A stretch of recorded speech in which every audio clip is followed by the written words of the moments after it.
বাংলাদেশ কিভাবে মুসলিমের দেশ হল? ২০২২ সালের জনশুমারি অনুযায়ী বাংলাদেশে মোট জনগোষ্ঠীর ৯১.০৪% হচ্ছে মুসলমান এবং বর্তমান বিশ্বে ইন্দোনেশিয়া, পাকিস্তান এবং ভারতের পরে চতুর্থ বৃহৎ মুসলিম দেশ হচ্ছে বাংলাদেশ। কিন্তু আপনার মনে কি কখনো প্রশ্ন জেগেছে, একদিকে হিন্দু মেজরিটি ইন্ডিয়া, আরেকদিকে বৌদ্ধ মেজরিটি মিয়ানমার থাকা সত্ত্বেও মাঝখানে বাংলাদেশ কিভাবে মুসলিম সংখ্যাগরিষ্ঠ দেশ হয়ে গড়ে উঠল? এটি জানতে হলে আমাদের ফিরে যেতে হবে ইতিহাসের গভীরে। বাংলায় সর্বপ্রথম ইসলামের আগমন ঘটেছিল আরব বণিকদের বাণিজ্যের মাধ্যমে। সপ্তম বা অষ্টম শতাব্দীতে আরব বণিকরা বঙ্গোপসাগরের উপকূলীয় অঞ্চলে, মূলত দক্ষিণ এশিয়া এবং দক্ষিণ পূর্ব এশিয়ার বিভিন্ন অঞ্চলে বাণিজ্য করতে আসতেন। বঙ্গোপসাগর ও বঙ্গের নদীগুলো ছিল গুরুত্বপূর্ণ বাণিজ্যপথ, যার মাধ্যমে তারা চট্টগ্রাম এবং সোনারগাঁওয়ের মতো অঞ্চলগুলোতে খুব সহজেই পৌঁছাতে পারত। এসব আরব বণিকরা বেশিরভাগই ছিলেন ইসলাম ধর্মের অনুসারী, আর আরব বণিকদের প্রধান উদ্দেশ্য বাণিজ্য করা হলেও তারা বাণিজ্যের পাশাপাশি এইসব অঞ্চলে ইসলামের আদর্শ ছড়িয়ে দিতেন, যার কারণে এই বণিকরা বাণিজ্যিক কেন্দ্রগুলোতে ছোট ছোট মুসলিম সম্প্রদায় স্থাপন করেন এবং স্থানীয় মানুষদের সঙ্গে মেলামেশা শুরু করেন। আরব বণিকদের সততা, নৈতিকতা এবং ব্যবসায়িক নীতির কারণে স্থানীয় লোকদের ইসলামের উপর ইতিবাচক প্রভাব পড়ে এবং অনেকেই ইসলামের প্রতি আকৃষ্ট হতে থাকেন। এরপর ৭১২ খ্রিস্টাব্দে মোহাম্মদ ইবনে কাসিমের সিন্ধু বিজয় গোটা ভারতবর্ষে ইসলাম প্রচারের পথ উন্মুক্ত করে। কিন্তু ইবনে কাসিমের সিন্ধু বিজয়ের ফলে ভারতের শুধু উত্তর পশ্চিমাঞ্চলে একটা ক্ষুদ্র অংশ ইসলামের শাসনে আসে। দশম শতাব্দীতে আল্প তাইজিন সামানীয়দের হয়ে ভারতীয় সীমান্তে প্রথম অভিযান পরিচালনা করেন এবং কিছু অঞ্চল দখল করে নেন। তার মৃত্যুর পর তার পুত্র সেবু তাইজিন আফগানিস্তানের গজনভি সাম্রাজ্য প্রতিষ্ঠা করেন। গজনভি সাম্রাজ্যের মূল কেন্দ্র ছিল গজনি এবং সেবু তাইজিন ছিলেন গজনির প্রথম শাসক। সেবু তাইজিনের পুত্র মাহমুদ গজনভি তার সাম্রাজ্যের সীমানা বিস্তারের জন্য বহু সামরিক অভিযান পরিচালনা করেন।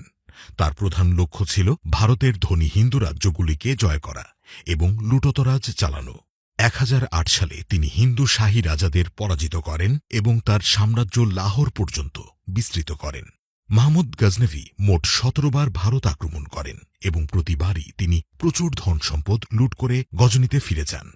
ভারত আক্রমণ করে মাহমুদ গজনভি জয়ী হলেও ভারতে স্থায়ীভাবে কোনো শাসনকার্য পরিচালনা করেননি, বরং তার শাসনকালে গজনভি সাম্রাজ্য আফগানিস্তান থেকে উত্তর পশ্চিম ভারতের একটি বিশাল অঞ্চলে বিস্তৃত হয়। কিন্তু মাহমুদ গজনভির মৃত্যুর পর গজনভি সাম্রাজ্য ক্রমশ দুর্বল হতে থাকে। পরে ১১৮৬ খ্রিস্টাব্দে গজনভি সাম্রাজ্যের পতন ঘটে এবং গজনভি সাম্রাজ্য দখল করে নেয় গুরিদ সাম্রাজ্য। গুরিদের মধ্যে সবচেয়ে উল্লেখযোগ্য শাসক ছিলেন মুহম্মদ ঘুরি। গুরিদের প্রধান সাম্রাজ্য ছিল বর্তমান আফগানিস্তান এবং ইরানের কিছু অংশে এবং ১১৯২ সালে মুহম্মদ ঘুরি তরাইনের দ্বিতীয় যুদ্ধের মাধ্যমে হিন্দু রাজা পৃথ্বীরাজ চৌহানকে পরাজিত করে উত্তর ভারতের একটি বড় অংশকে মুসলিম শাসনের অধীনে আনেন। মুসলিম শাসন প্রতিষ্ঠার ফলে ভারতবর্ষে ইসলাম ধর্মের বিস্তার ঘটতে থাকে। এই যুদ্ধের পরে মোহাম্মদ ঘুরি তার সেনাপতি কুতুবুদ্দিন আইবেককে দিল্লির শাসনভার দেন। কুতুবুদ্দিন আইবেক দিল্লিকে মুসলিম শাসনের কেন্দ্র হিসেবে প্রতিষ্ঠিত করেন। পরবর্তী সময়ে তিনি দিল্লিতে দিল্লি সালতানাত প্রতিষ্ঠা করেন, আর সে সময়টায় ভারতবর্ষে সবচেয়ে বেশি ইসলাম ছড়িয়ে পড়ে, কেননা মুসলিম শাসন প্রতিষ্ঠিত হওয়ার কারণে সেই সময় বিশ্বের বিভিন্ন জায়গা যেমন তুরস্ক, ইরান এবং আরব থেকে অনেক মুসলিম ব্যক্তি ভারতবর্ষে এসে ব্যবসা বাণিজ্যের পাশাপাশি বসবাস শুরু করেন এবং ইসলামের দাওয়াত দেন।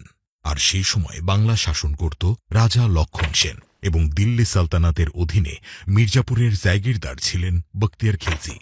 তিনি ১২০৪ খ্রিস্টাব্দে রাজা লক্ষণ সেনের বাহিনীকে পরাজিত করেন এবং বাংলার রাজধানী নদিয়া দখল করেন।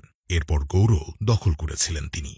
বখতিয়ার খিলজির এ বিজয়ের মাধ্যমে বাংলায় সর্বপ্রথম মুসলিম শাসনের সূচনা হয় এবং এই বিজয়ের পর থেকেই বাংলায় বিভিন্ন সুফি সাধকরা আসতে শুরু করেন। তারা গ্রামাঞ্চলে গিয়ে সাধারণ মানুষের মধ্যে ইসলাম প্রচার করেন।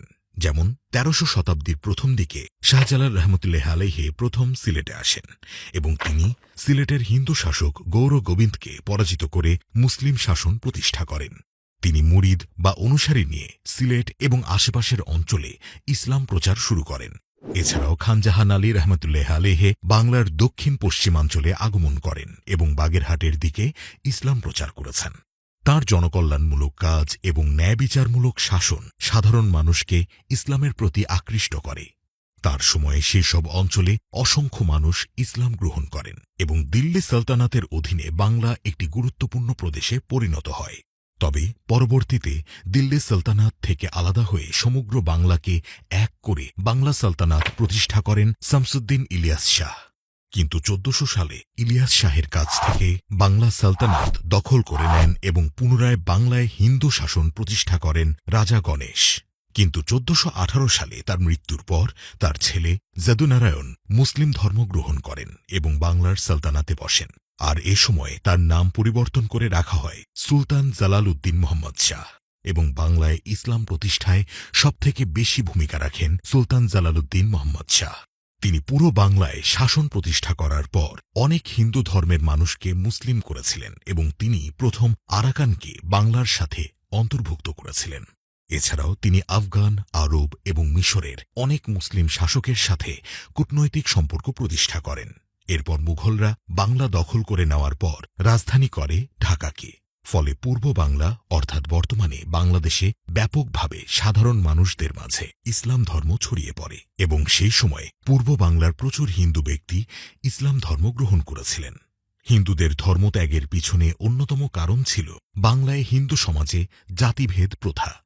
এই প্রথা অনুযায়ী হিন্দু সমাজকে ৪টি প্রধান বর্ণে ভাগ করা হতো: ব্রাহ্মণ, ক্ষত্রিয়, বৈষ্ণব এবং শূদ্র।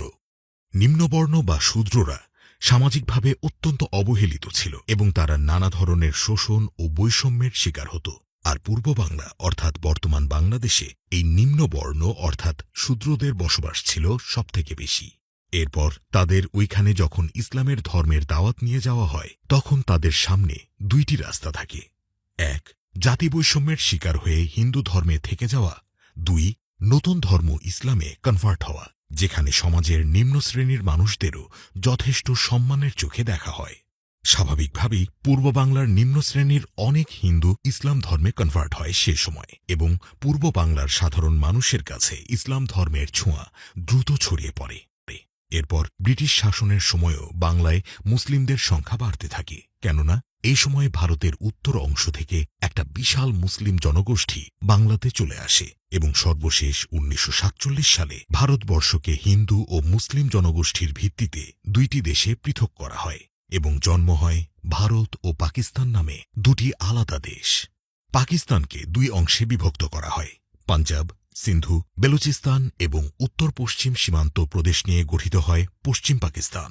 বর্তমানে পাকিস্তান এবং পূর্ব বাংলা নিয়ে গঠিত হয় পূর্ব পাকিস্তান, বর্তমানে বাংলাদেশ। দেশভাগের পর হিন্দু ও মুসলিম উভয় সম্প্রদায়ের মধ্যে বড় আকারের জনসংখ্যা স্থানান্তর ঘটে। পশ্চিমবঙ্গ, আসাম এবং ত্রিপুরা থেকে অনেক মুসলিম পূর্ব পাকিস্তানে বর্তমান বাংলাদেশে চলে আসেন এবং পূর্ব বাংলার হিন্দু সম্প্রদায়ের অনেকে পশ্চিমবঙ্গ ও ভারতে চলে যান, যার কারণে একদিকে যেমন বাংলাদেশে হিন্দুদের সংখ্যা কমে যায়, অন্যদিকে মুসলিমদের সংখ্যা আগের থেকে কয়েক গুণ বৃদ্ধি পায়। বাংলাদেশের মুসলিমদের ইতিহাস মূলত আরব বণিকদের আগমনের মধ্য দিয়ে শুরু হলেও বহু শতাব্দীর সামাজিক, রাজনৈতিক ও ধর্মীয় প্রক্রিয়ার ফল। বখতিয়ার খিলজির বাংলা বিজয়, সুফি সাধকদের প্রচার, দিল্লি সালতানাত এবং মুঘল সাম্রাজ্যের শাসন, ব্রিটিশ শাসনের সময় জনসংখ্যার স্থানান্তর এবং ভারত পাকিস্তান নামে ধর্মের ভিত্তিতে ২টি আলাদা দেশ প্রতিষ্ঠা, এই সবই বাংলাদেশে ইসলামের প্রতিষ্ঠা ও বিকাশের সাথে জড়িত। ধর্মীয় বৈচিত্র্যের মাঝে থেকেও বাংলাদেশ আজ একটি মুসলিম সংখ্যাগরিষ্ঠ দেশ হিসেবে পরিচিত, যার কারণে এক পাশে ভারতের হিন্দু এবং অন্য পাশে মিয়ানমারের বৌদ্ধ মেজরিটি থাকা সত্ত্বেও বাংলাদেশ একটি মুসলিম সংখ্যাগরিষ্ঠ দেশ হিসেবে আত্মপ্রকাশ করে।